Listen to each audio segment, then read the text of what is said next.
싱킹 브릿지 타임즈 2024년 9월 9일자를 진행하도록 하겠습니다. 오늘의 편집 내용이 되겠습니다.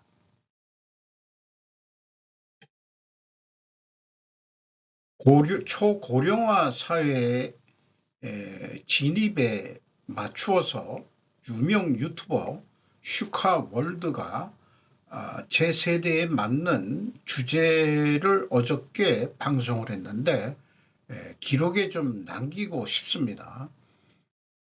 현재 인구 구조를 가로로 누여가지고 좀 표현을 했습니다. 일반적으로 세로로 놓게 하는데 이렇게 표시를 해도 뭐 충분히 더 이해하기가 편할 수도 있겠네요. 어쨌든 그 50대가 이제 베이비 부모 세대가 은퇴를 시작했고 그러면은 이제 70대가 좀 넘었으면은 그것도 그 은퇴를 하게 된다.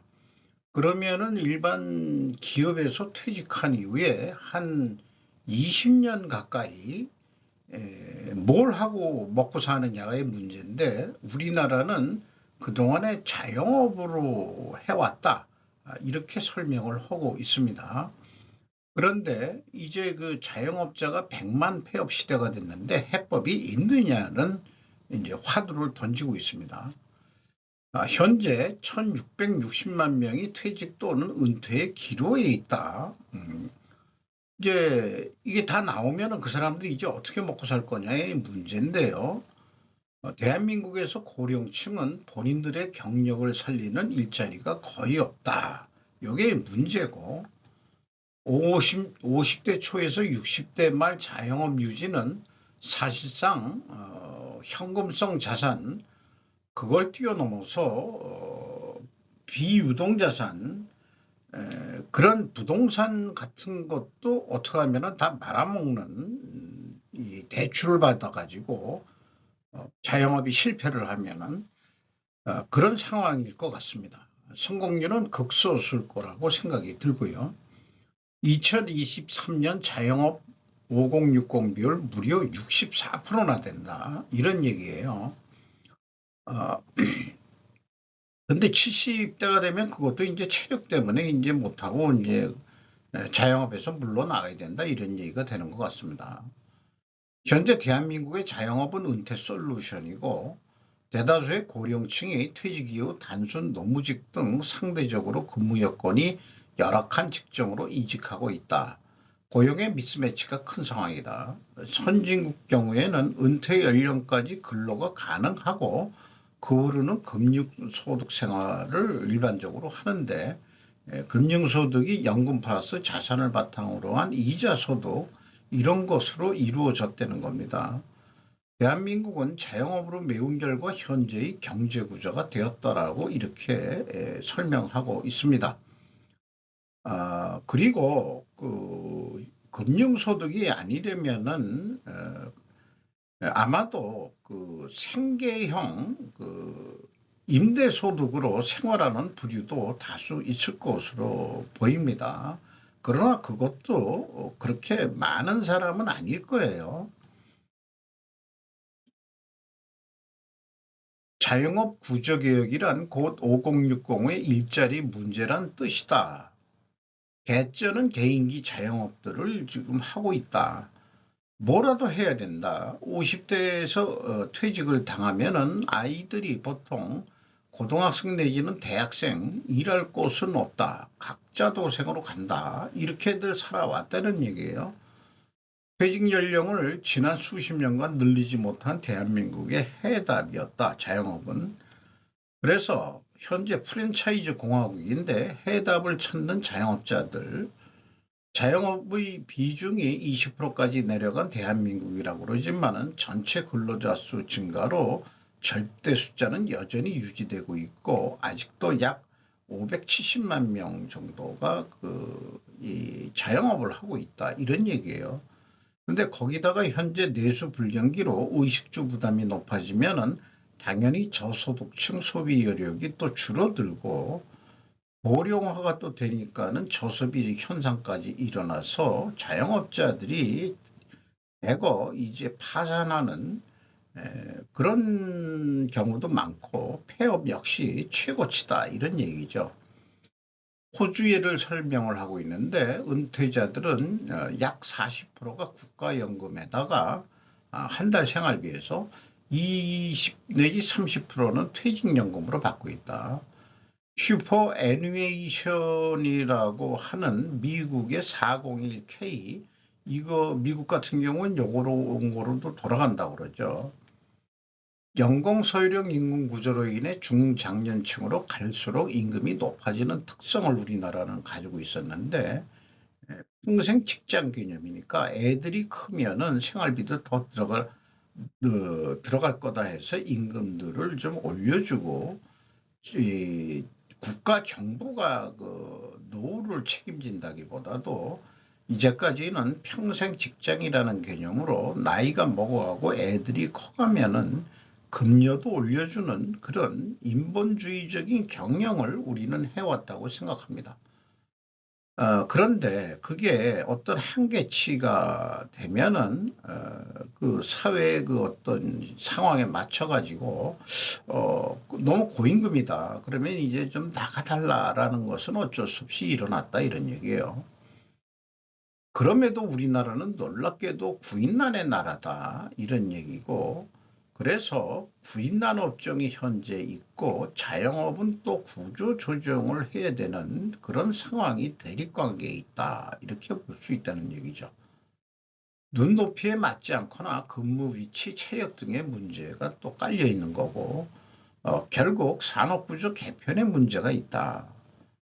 우리나라 산업구조는 현재 고용 유발이 좀 적어지는 구조로 가고 있다. 이렇게 소개하고 있습니다.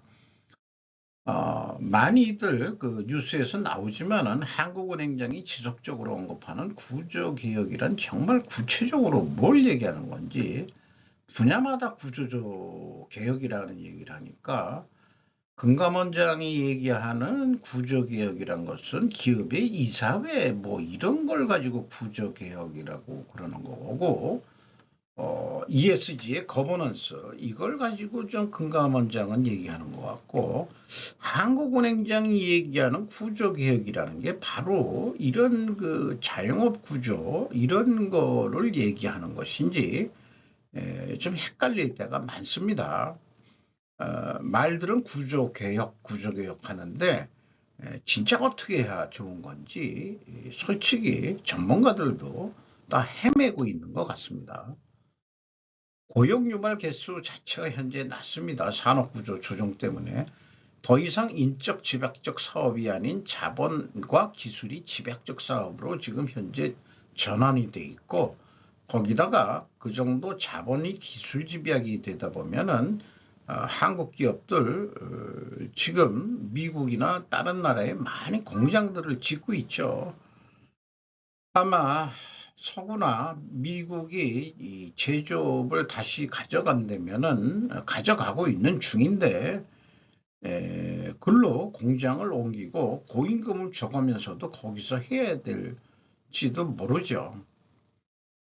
항상 이야기되는 서비스 산업의 진흥은 가능한가? 그러면 제조업에 한계가 있으니까 서비스업이 미국은 이제 제조업을 중국으로 내보냈다가 다시 끌어들이고 있는데 그동안에 이 서비스업, 뭐 IT, 뭐 이런 거로 또 경제를 운영을 했죠. 그런데 거기다가 이제 제조업까지 다시 한다니까 참 세상이 또 어떻게 변할지 모르겠습니다. 그래서 우리도 그 고부가가치 서비스 산업 이런 거가 발전이 돼야 되는데 뭐 그런 서비스 산업 중에 하나는 플랫폼 사업 같은 게 이제 또 하지만 이게 또 극소수죠. 일반 사람들이 능력이 없어서 그런 걸 못하는 거죠. 플랫폼이라는 게 한 번 진입을 하면은 그 처음 진입한 사람이 성공 확률이 높지. 뭐 네이버 같은 경우 뭐 다음 이런 거죠. 이건 일반 사람이 꿈에도 못 꾸는 그런 걸 거고 어쨌든 고부가치 서비스 산업이라는 게 의료, 법률, 회계, 금융, 교육, 관광, 운송, 엔터 등등 뭐 이런 것들이 있는데 시장 확보보다는 파이 나누어 먹기가 더 중요한 분야다. 근데 이게 거기다가 대신 진입장벽을 쳐서 들어오는 것을 막고 있는 게 이제 이런 거다. 그래서 최근에 보면은 현재 의료 대란이라는 게 여기에 해당할 것입니다. 의대 정원을 늘리겠다니까 이 진입장벽을 막겠다는 얘기 아니에요. 기존에 그 해먹던 의사 애들이. 이런 거죠. 의료도 서비스죠.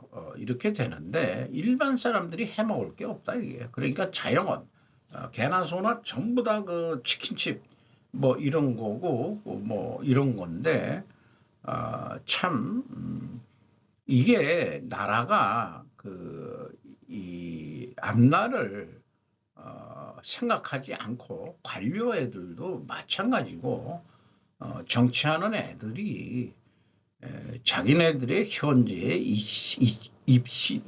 입신양명이라고 그러죠. 그 정도 그 짧은 그 시각으로들 그 정치, 그러니까 국회의원을 해 먹으면은 한 달만 해 먹어도 평생 연금이 나온다며요. 그러니까 개나 소나 어떤 실력도 안 되는 새끼들이 국회의원 해 먹으려고 이런 거 같다 이 말이에요. 걔네들은 자영업 이런 건 아니지. 국회의원 한번 하면은 뭐 평생 연금이 나온다는데 어쨌든 그래서 제 소감을 한번 적어봅니다. 50대 초반의 퇴직, 그것은 정말 광야에 홀로 남겨진 기분이었다. 지금도 생각이 나네요. 국가가 앞날을 보장해 주는 것은 전혀 없었다. 당장 직장 건강보험료가 지역 건강보험료로 바뀌면서 급격히 올라간 것이 제일 기억이 남습니다. 도저히 할 수가 없어가지고 뭐 저도 운이 좋게 사업자를 내 가지고 이 직장 보험으로 돌려가지고 좀 그래도 해결을 했습니다. 남의 이야기가 아니고 사실상 전 개인 사업자 폐업 상태인 나의 이야기나 마찬가지입니다. 이 상황이 저는 그 70대 이제 은퇴를 진짜 해야 되는 그런 게 된 거죠. 베이비 부모 세대 그 전 세대입니다. 기업마다 다르겠지만 나는 50대 초반에 퇴직을 당했으나 부하 직원을 현재 60대까지 정년으로 일하고 퇴직을 해서 한번 인사를 온 적이 있습니다. 그래도 당신은 60까지 일은 했잖아. 나는 뭐 일찍 나와서 뭐 이것저것 해보겠다고. 야, 돈 다 말아먹었어. 야, 이렇게 이제 얘기 담소를 한 적이 있습니다. 그리고 우리나라는 혈연지연 학연 이게 엄청 셉니다. 그래서 이런 것이 좀 부족하면 영업력이 없는 개인들 연금 수령 시기까지는 어떻게 버텨가지고 자영업 서비스 등은 일찍 마감할 수밖에 없는 게 현실 아니냐. 뭐 저한테도 해당하는 거겠습니다만 현재 70대 은퇴 진입자로서 향후 과제는 건강 수명 외에는 우선 생각하지 못하고 있어요. 몇 번 말씀드리지만은 건강 정말 유의해야 됩니다. 한번 크게 앓고 보니까 아주 건강이 참 건강하지 못한 하루하루의 생활이라는 것은 그러니까 건강하면서 늙어가는 그게 얼마나 행복한 건지 모르겠어요. 뭐 소식도 해야 되겠고 여기에 연관해서 정부는 국민연금 정부 개혁안이 나왔는데 이걸 소개를 해주고 있네요. 개인연금이 가입, 연금화 유도, 수익률 향상, 6천만 원 이상의 근로소득자들은 가입률이 70.5%인데 6천만 원 이하는 4.3%에 불과하다. 그러니까 국민연금 외에 노후를 위해서 개인연금을 또 보험사 뭐 이런데 개인연금 들고 뭐 그러는 것들도 있죠. 퇴직연금 제도를 만들려는데 단계적 의무화, 연금 수령률도 수익률 개선 이렇게 해서 운영을 하겠다. 이런 얘기입니다. 일본 거를 우리가 아마 배워 왔을 거예요. 현재 기존이 건강보험료율이 아니 연금률이 13.93으로 돼 있는 건데 일본은 2017년에 18.3으로 고정을 시켰고 이렇게 되는데 자동 조정 장치를 도입해서 거시경제 슬라이드 도입으로 연금액을 기대여명, 출산율 등을 따라 조정한다. 기대여명이 올라가면 연금액은 좀 내려간다. 이런 거로 한다. 이렇게 되어 있는 것 같습니다.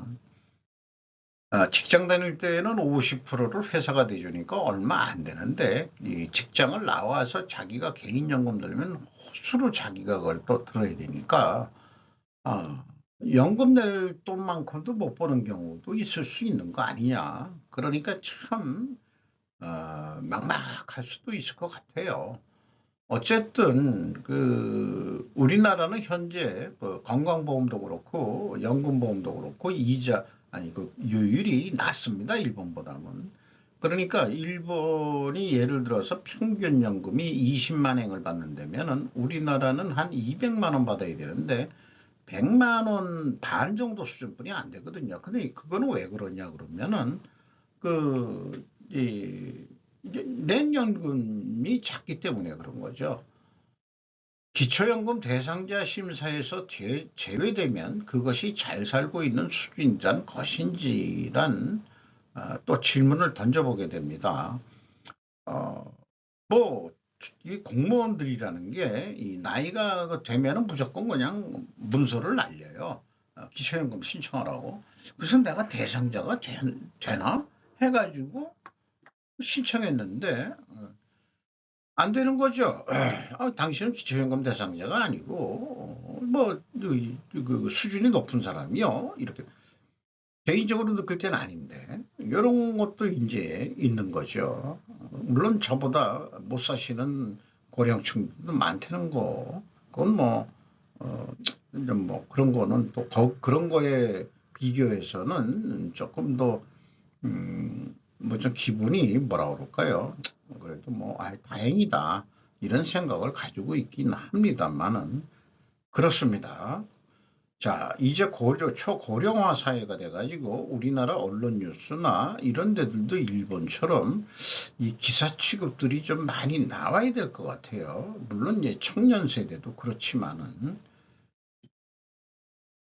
현대차 EV 올인 선언 7개월 연속 국내 판매 부진 말 못할 위기라고 무릇단이 갓지미가 석간후지에서 보도를 했습니다.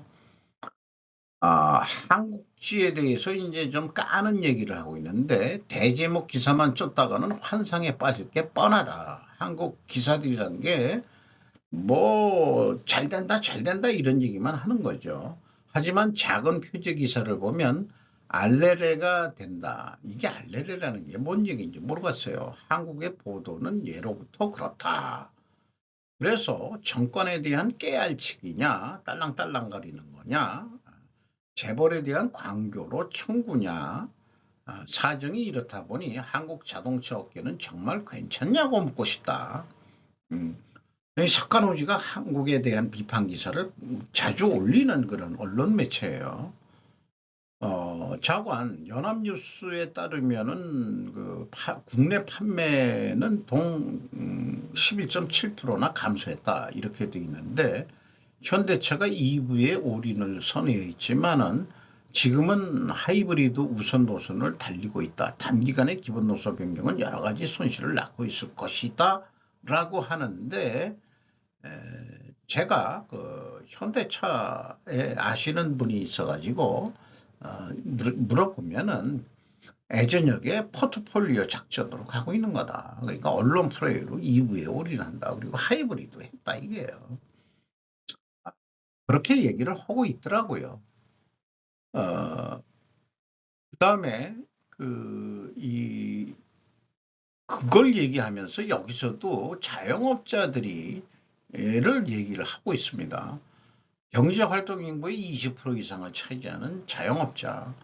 이들의 누적된 채무와 고금리에 시달리고 있다. 그리고 젊은 애들은 도박적 투기의 우리는 영끌이라고 그러는데 전체 영혼을 건 젊은이들도 비명을 지르고 있다라고 까고 있습니다. 그런데도 1인당 국민소득이 이미 일본을 앞질렀다고 믿는다면 자동차 내수 판매의 지속적인 위축 등이 눈에 들어올 리 만무한가? 행복한 국민이라고 해야 하나? 요거 좀 한국에 대해서 아주 그 배가 아픈, 근데 그 적절한 아픈 지적이에요. 현실 객관적인 데이터를 가지고 얘기하는데, 음, 자, 그래서 뭐 관심 있는 기업이기 때문에 이미 그 상반기 현대차 했지만은 어, 그 스루프스루만 보면은 스루프 손익으로 어, 그 매출은 좀 증가했고 그다음에 영업이익도 스루프상으로는 증가한 거로 돼 있긴 해요. 상반기까지. 그런데 이게 판매 대수를 보면은 8월 말 누적으로 국내 거는 9.8% 내려갔어요. 해외 거는 0.4% 증가하고 기아 경우는 뭐 상반기까지는 이제 영업이익이 났습니다. 그 매출도 이게 뭐냐 그러면은 이제 고가 전략 적으로 판매 가격이 좀 인상된 거 아니냐 이렇게 봅니다. 기아도 내수는 5%가 내려갔어요. 그러니까 판매 대수가 내려가고 있는 건 맞는데 고가 판매로 영업이익은 확보하고 있다. 이런 것 같습니다. 또 수출 가격을 덤핑하냐면 그런 것도 아니고 오히려 그 수출 가격이 더 비싸게 나가는 경우도 있고 그렇다고 합니다. 상황이 이러니까 석간 후지의 보도도 뭐 객관성이 있는 거는 이제 인정을 할 수밖에 없네요. 여기다가 토요타와 닛산이 중국 및 한국과 경쟁하기 위해 일본의 전기차 배터리 용량, 생산 능력을 강화하겠다는 뉴스를 에코노타임즈에서 보도를 했습니다. 토요타와 닛산이 두 군데 회사가 약 70억 달러를 투자할 것이다. 전기 자동차 도입에 뒤처진 일본 전기차 산업을 해치는 해외 경쟁, 대안의 부재가 주요 요인이었고 일본은 2030년까지 150기가와트 전기차 배터리 생산량을 목표로 하고 있다. 근데 전기차 배터리를 만들지만은 전기차 배터리 원료를 공급하는 또 회사들이 있죠. 근데 그 원료를 어디서 확보하느냐가 문제인데, 네, 리튬 뭐 이런 것들이 이제 중국이 이제 꽉 잡고 있어가지고 그것까지 확보하는 게 이제 문제일 거라고 생각을 합니다. 우리나라 현재 전기차 배터리 계통 아주 안 좋습니다. 가격 경쟁도 심해서 그런 건지 또 그런 생각도 있고요. 어쨌든 한국 쪽 얘기도 그 소개를 하고 있고 LG 에너지 솔루션과 SK온이 있는데 다 적자를 하면서도 이걸 운영해 갔어요. 언젠가는 규모의 경제라고 해서 손익분기점이 올랐을 거라고 믿었는데 아니올 시다가 돼가고 있는 것 같습니다. 전기차의 그 수시 그 화재 발생이라든지 그러니까 가솔린 차도 화석연료차도 화재 발생이 안 되는 건 아니다. 뭐 또 이런 식의 뉴스도 뿌리고 그러는 것 같긴 합니다. 중국은 위기를 피하기 위해 행동해야 한다고 전 일본 중앙은행 총재는 경고했다. 사우스 차이나 모닝포스트지에서 보도를 했는데 이 중국의 그 GDP가 디플레이터와 생산자 물가에서 큰 폭 하락하고 있다 이런 얘기죠. 이 경고는 부동산 시장의 침체, 디플레이션 압력, 인구 확정 문제가 모두 합쳐져서 동아시아 이웃 국가가 겪는 잃어버린 수십 년의 기억을 떠올리게 되면서 중국의 잠재적 일본화에 대한 학계와 정책 전문가들의 열띤 논의가 진행된 가운데 나온 거다. 일본이 잃어버린 30년, 중국은 이제 잃어버린 50년으로 간다고 일본 측에서 보고 있어요. 어쨌든 그러나 이제 그 전 일본 은행장은 어떤 이 회의에 참석해서 상하이 펀드 서밋이라고 돼 있는데 임금 인상 유지의 중요성을 강조했다. 그리고 같은 패널에서 이방 전 중국 인민은행장 총재도 물가 하락에 맞서 싸워야 한다. 내수 약세를, 그런데 중국 당국은 내수 약세를 인정했지만 디플레이션이 위험하다는 것은 현재 부인하고 있답니다. 그 전 인민은행장은 핵심은 내수를 개선하고 부동산 시장과 지방정부 부채 문제를 성공적으로 해결하며 사회의 신뢰를 높이는 방법을 해야 된다라고 얘기했다는 거예요. 그래서 그 두 은행장이 방향은 알려줄 수 있으나 방법론은 자기네들 뭐 구체적으로 실패할지 어떨지 모르지만 어떻게는 이제 정치하는 C가 하라고 하는 거냐. 중국 공산당이 하라는 거지요. 상황은 알려주고 방향은 그렇게 가야 된다는 지적은 충분히 은행장 출신이면 지적할 수 있을 것 같습니다. 구체적인 방법론을 하려고 그러면 자기가 정책이나 직접 정치를 해야 되겠죠. 글쎄요, 이게 좀 쉽지가 않은 문제들이죠. 새롭게 곽광받는 역사 문제, 우키시마 마루 폭침, 한일회담 직전 명단 제출, 우호의 증거인가, 은폐의 증거인가? 지나고 나서 산케이 신문이 그 기시다 총리가 방한 하루 전에 이 패전 후에 그 강제징용됐던 사람들을 돌려보내는 군인들, 이것이 배가 폭발을 해가지고 많은 사람이 죽었다는 거죠. 그 명단을 제출을 했다는 거예요. 그래가지고 이런 제목으로 이렇게 됐는데, 여기에서 보면은 그 은폐의 증거인가 우호의 증거인가 이제 의문수를 했는데, 이미 그 뉴스가 나왔지만 그 여기에서 얘기하는 이런 것들이 현재 윤 정권을 비판하는 좌파들이 한국에서 친일 굴욕액이라고 야당과 시민단체가 이 문제를 놓고 또 추궁할 가능성도 부인할 수 없다 이렇게 얘기했는데 그 반대 아니냐 이거예요. 후임 총리 등이 한일 관계 개선을 후퇴시키지 말라는 메시지로 저는 보인다. 그렇게 생각을 합니다.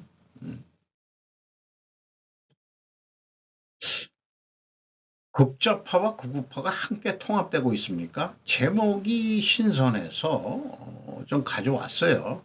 셰넌 브리켓이라고 에코노 타임즈에서 기고를 한 내용인데 발굽 이론입니다. 이게 지금 극좌와 극우가 있는데 이 말바꿈 이루면은 요 중간 가만히 있으면 중간 간다는 이 센트럴리스트 이런 게 있는데 이렇게 말바꿈 이론에 의하면은 이게 가깝지 않냐 이런 얘기인데 결론은 이런 이론은 결함이 있는 모델이다. 한마디로 얘기하면은 좌우 스펙트럼이 완벽하지는 않지만 말바꿈으로 구부리는 것은 우리 시대의 이상한 정치적 배드펠로우, 그러니까 이제 나쁜 이웃을 설명하는데 큰 도움이 되지 않는다라는 결론을 내고 있습니다. 뭐 이런 이론들은 만들어 볼 수 있는데 극과 극은 통한다 뭐 이런 말로 하는 게 이제 이런 얘기 같은데 글쎄요, 사람이라는 것은 하루아침에 변심이 되기도 하니까, 뭐, 그것을 어떤 경우에는 흑화되기도 한다. 뭐, 이런 표현도 있긴 있습니다. 어쨌든, 이 말바꿈 이론에 의한, 극과 극은 통합되냐, 그것은 잘못된 이론인 것 같다. 이런 게 이제 견해인 것 같습니다. 제가 좀 관심 있게 보는 김정민 몽골 박사의 그 방송이 있어요. 토요일 날그 농경사관으로 고대사를 보면 안 되고 유목사관으로 고대사를 이해한다. 제가 제목으로 제가 갖다 붙였는데 그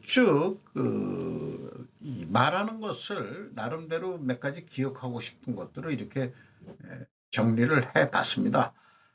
설명을 하는 데 있어서 우리가 일본한테 식민지를 안 당했으면은 착취를 당하지 않고 더 발전할 수 있었다 그러는데, 이 설명은 전 세계 역사를 보면서 얘기하는데, 그냥 조선 왕조의 이 봉건 체제가 계속 갔다고 한다면은 산업화가 될 리가 없다. 조선은 탈유교, 탈농업 등은 절대 발생할 수 없다. 뭐 김문수 노동부 장관 청문회에 무슨 역사 문제까지 나오고 뭐 난리 브루스들을 치고 자빠졌는데, 현재 이 말하자면은 반일 감정을 부추기는 민주당 애들의 출신 성분을 보면은 과거의 조상들이 지주계급 출신들이라서 한일 합방이 되면서 이 땅을 뺏겼다 이런 게 아니고, 산업화가 되면서 만주사변 등등을 일으키면서 한국의 산업화가 되면서 농민으로 살기보다는 도시에 가서 공부해가지고 공장 들어가서 일을 한다. 이렇게 되니까 농사를 지을 수가 없으니까 또 땅을 팔 수밖에 없었다. 뭐 이렇게 하고 장인애들은 일본 애들 때문에 망했으니까 만주에 가서 독립운동을 하고 뭐 이런 애들도 있었을 거다 이런 얘기예요. 그러다 보니까는 공산주의에 또 심취하는 경향도 있고 뭐 등등 얘기를 해가지고 이 식민지 근대화론하고 연관해서 나온 질문들에 대한 답변을 한 것 같습니다. 그러니까 역사를 이해하려면 다른 나라의 사례를 보라. 이런 얘기를 하고 우리나라의 역사에 대해서는 농경사관으로 보지 말고 유목사관으로 해석을 해야 된다. 이렇게 얘기를 하고 있습니다. 상당히 뛰어난 안목을 가지고 있다고 저는 인정을 할 수밖에 없습니다. 자, 가끔 가다가 이 시사 문제에 영화 내용을, 드라마 이런 것들을 좀 기록에 남기고 싶더라고요. 폭군 프로젝트 이게 뭐 히트를 친 것 같은데 거의 마지막 장면 내에 이런 표현들이 나옵니다. U는 미국을 상징하고요. K는 우리나라를 상징합니다. 어쩌자고 감당도 못할 이런 바이러스까지 만드셨어. 한국 실력으로는 감당 못해 이거. K, 왜 우리는 맨날 안 되냐? 아니 니들도 하잖아. 왜 우린 핵도 안 되고 대륙간 탄도도 안 되고 하다못해 북한 애들도 다 하는데 우리가는 요거 제가 집어넣습니다. 만만해서 그래? 우리 각자 사이즈에 맞게 놀자고. 너희는 이런 거 말고 그냥 적당히 차나 잘 만들고 반도체나 잘 만들고 그럼 되잖아. 그럼 누가 뭐라 그래? 이런 걸 보면서 사실은 어떤 바이러스에 의한 초인간을 만들어내는 그런 인간 병기에 대한 거지만 저는 이것을 미국의 한국에 대한 비핵화 정책에 도전하는 것 같은 상징적 영화로 읽혔습니다. 이 여자 주인공이 인간 병기인데 마지막 말에 이게 있어요. 이 바이러스 때문에 이제 초인이 돼가고 있는데 이게 햇빛을 보면은 좀비처럼 안 좋습니다. 그러니까 낮에는 햇빛을 보지 말고 밤에 활동, 숨으라는 것이 끝입니다.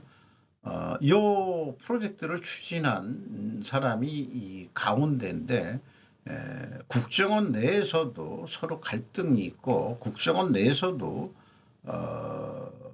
미국 측 헤드원이라고 보통 거기서는 표현하는데 미국 측 끈앞을도 있고 이 차승원 아주 재밌게 잘 나왔어요. 많은 유튜버들이 소개들을 하고 있습니다. 어쨌든 저는 그걸 이렇게 봤습니다.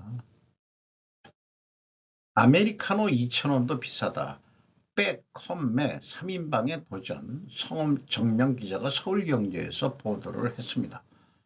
백다방, 컴포즈, 메가 3인방에 100억 커피, 3S 라지 등 도전. 1,500원에서 2,000원 가격대로 승부수. 전문가들은 극심한 물가 상승으로 인한 불황형 소비가 커피 시장 양극화의 주요 원인이라고 하고 있으면서 고소득층은 프리미엄 수요와 일반 소비자들의 가성비 추구가 맞물리면서 중간가 업체들이 설 자리를 잃어가고 있다. 한 3,000원 정도 하는 데서는 좀 안 되고 스타벅스는 좀 비싸죠. 그래도 되는 거고. 어쨌든 제 생각에는 커피 업종의 다이소 시대가 이제 된다.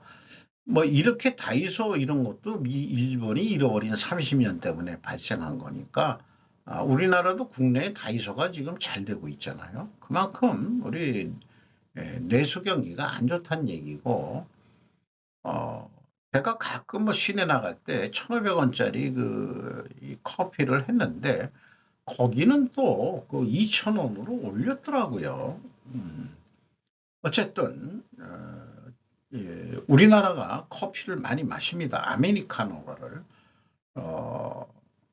미국식 숭늉이라고 보면 되겠죠. 유럽 애들은 그 아메리카노 먹는 그 미국인들을 아주 그 시골뜨기로 보죠. 커피를 어떻게 저렇게 물 타서 먹고 자빠져서 설탕도 안 넣고 좀 프랑스 애들처럼 아주 진하게 해가지고 이런 그런 거가 커피의 진짜 맛이지. 영국도 그렇고요. 자관 아메리카노 이게 미국식 숭늉을 먹으면은 뭐 나쁠 것도 없습니다. 습관이 되니까 매일 저도 마시고 있습니다. 아메리카노. GS25C와 CU를 제가 먼저 그 분석 방송을 했는데 이 싱킹 브리지 타임즈에 좀 비교를 좀 미리 좀 해서 소개를 해야 될 것 같습니다. CU가 매출은 5조 5천, 그 다음에 GS25가 CU가 4조 1천, 매출에서는 GS25C가 높고요. 영업이익도 좀 많습니다. 매출 총이익률도 높고, 그런데 이제 판매 관리비가 이제 규모가 크다 보니까 이제 더 많이 따블이 들어가네요, 거의. 이렇지만은 궁극적으로는 영업이익률로는 크게 차이가 안 납니다. 0.1%, GS25가 2.6%, 그 다음에 CU가 2.5%. 그런데 이게 경영 성과 지표로 보면은 GS25가 상반기까지 회전율이 15.4회전이에요. 그리고 CU가 21.1회전입니다. 저는 이거 하나만 보면은 CU가 더 낫다. 이렇게 볼 수 있겠습니다. 이자 부채도 CU는 없어요. 그런데 이 GS25는 또 홈쇼핑까지 흡수합병해가지고 여러 가지 간접비가 많이 들어가게 되어 있습니다. 그렇게 보면 될 것 같습니다. CU의 경쟁력은 바로 재고 회전율이 높다는 점이다. 유통업은 오늘도 내일도 재고 회전율만 보면 된다. 아니 뭐 제조업도 마찬가지입니다만은 TOE 생산성도 GS25C보다 높습니다. 생산성 GS25 1.1인데 CU 1.16입니다. 이게 주가가 그래서 CU가 더 높아야 된다고 저는 보는 거죠. 아까 잠깐 그 일제 시대에 그 한국 사람이 일본 국적이냐 일본인의 노예다 이렇게 한국의 법한 교수라고 그랬는데 한국의 법한 교수라고 그랬는데 이게 일본 호사카 유지 교수를 법한 교수라고 지칭을 하고 있네요. 노동부 장관에게 반론을 했다. 그래서 많이 뉴스들 나왔지만은 이 댓글이 재미있습니다. 아니 상식적이고 아주 그 중립적인 표현을 잘한 것 같아요. 선거권이라고 한다면 당신은 여성에게도 선거권이 없었고 개정전은 납세액의 요건도 있었을 것이다. 여성이나 연령이 적은 남성도 전쟁에 내몰린 것으로 호사카 씨는 지금의 가치관으로 당신을 논하려고 하고 있다고 생각한다. 원래 한일 합방 전에 한국은 그런 법 정비가 되어 있지 않았을 것이다. 해방 전에야말로 노예지. 양반과 그런 지배 이런 거로 해서 그리고 이 민씨 뭐 이런 거로 해가지고 매관 매직에 오히려 그 일본이 나라를 먹는다 하더라도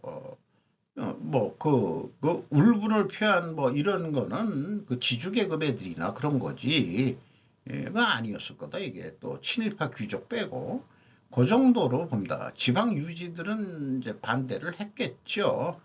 자기네들이 설 땅이 없어지니까 그렇게 생각이 됩니다.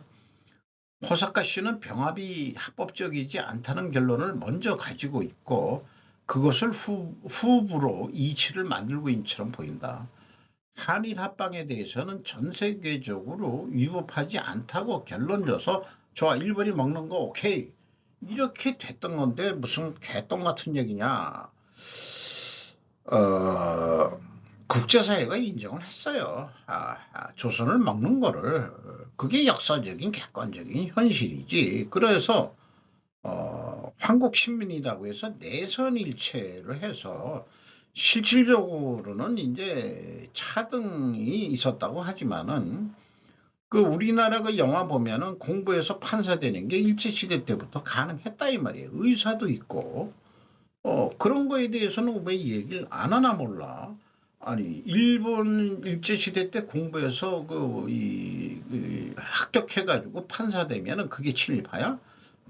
그렇게 논리를 세우는 애들이 못 배운 그 지주 계급 새끼 아새끼 후손 놈들이 지금 그 좌파의 탈을 쓰고서 지들 기득권 찾으려고 하는 것밖에 더 되느냐. 뭐 이게 쭉 그 며칠 연관이 되는데 그래서 김문수 견해에 동의하며 식민지 근리안원도 많은 부분 수용할 수 있는 부분이다. 호사카 유지라는 일본인 교수가 한국인으로 귀화하면서 일본은 계속 호사카 유지를 쓰고 있는데 이런 발언은 오로지 자신이 현재 한국에서 먹고 살고 있다 보니까 딸랑거리고 있는 것 외에는 아닌 것 같다 하는 생각이 나는 거예요.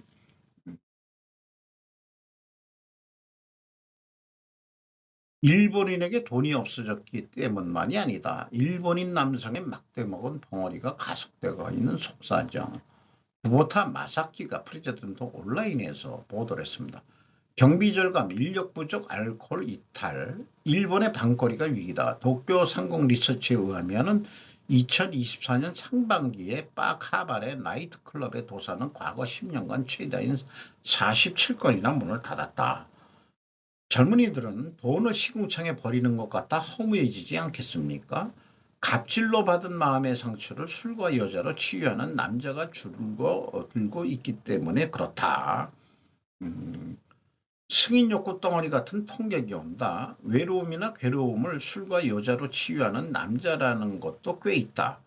그래서 그런 상황에서 여성 측을 곤란하게 만드는 민폐남들을 통칭 통객이라고 부르고 있었다. 왕년에. 그래서 이런 일본 남성의 막대벙은 벙어리라는 표현이 나보다 약한 사람 상대로 스트레스 발산하고 맞아 카스하라라고 얘기를 하네요. 카스하라라는 것은 40대 이상 남성이 대부분 아시는 분들도 많겠지만 카스하라는 기본적으로 아저씨에게 두드러지게 나타난다. 갑질의 피해자가 이번에는 가해자에게 카스하라에 대한 정기적으로 조사다. 이런 얘기예요. 이 방거리도 부정적인 연쇄, 그리고 더 블루하츠의 그 명곡 트레인 속에서 약한 자들이 해질녘에 약한 자를 때린다는 가사가 나오는데 이런 거 아니냐 이게요. 힘듦이나 외로움을 밤의 거리에서 결산하고 있지 않았던가. 이렇게 돼서 그 아자씨들이 키스하라가 되는 그런 것들이다. 근데 최근 젊은이들이 술집의 매력을 느끼지 않은 것은 당연하지만 시대는 달라졌다. 뭐 이렇게 얘기를 하고 있는데 이게 뭐 남의 나라 같지는 않습니다만은 자관 그 강자에게는 굽신거리고 약자에게는 강하게 구는 이런 꼴이 되겠죠. 그런 사람 많이 봤는데 그래서 우리들이 강자에게 강하게 대응하고 약자한테 부드러운 이런 것이 좋은 남성상이라고 그렇게 됐죠. 어떻게 그 술집 여자들을 막대하겠습니까? 그 이쁜 술집 여자들을 이뻐해 줘야지. 저는 이런 부류는 아니었다고 생각을 합니다. 자, 일요일 날 그 한 거에는 슈카월드가 한 거에는 참 기록에 남기고 싶은 주제들을 잘 선정하는 것 같아요. 한중일에는 있는데 미국에는 없는 거. 그 제목도 잘 따야 될 거. 호기심을 유발하거든요. 제목을 이렇게 따면은 경박스럽지도 않고 참 수준 높은 그런 제목을 만들어 주고 있네요. 라스베가스와 캘리포니아를 연구하는 고속철도를 처음 개통이 아니고 착공식을 열었다는 겁니다. 중국은 이렇게 많이 그 고속철도가 돼 있는데 만주 쪽은 뭐 별로 없는 것 같네요. 그래도 하나 있긴 가긴 가네. 이게 나중에 어, 한국에서 그 북한을 통해 가지고 만주를 통해서 몽골을 해가지고 카사흐스탄까지 해서 유럽까지 가는 거를 우리가 좀 해야 되지 않겠냐 이런 생각이 드는데 이게 또 중국은 현재 고속철도를 잘 놓긴 놨는데 과잉으로 또 설치한 게 많아서 이게 적자 운행이 또 이게 적자가 안 되도록 해야지. 왜 적자 자관 과잉 또 인프라 이게 철도 고속철도는 또 인프라 과잉이라고 그러네요. 어쨌든 미국은 2차 대전 이후에 이 철도 그 카네기 철강 뭐 이런 거로 해서는 대륙 횡단 철도도 있고 그렇게 철도 서부 영화에는 철도 빼면은 또 싫어지는데 그랬던 미국이 왜 그 고속철도는 안 하고 있느냐. 2차 대전 때 전원주택을 만들어 가지고 하면서 그리고 이런 그 전원주택은 인종 그 차별을 했다는 거예요. 그 옛날 50년대에는.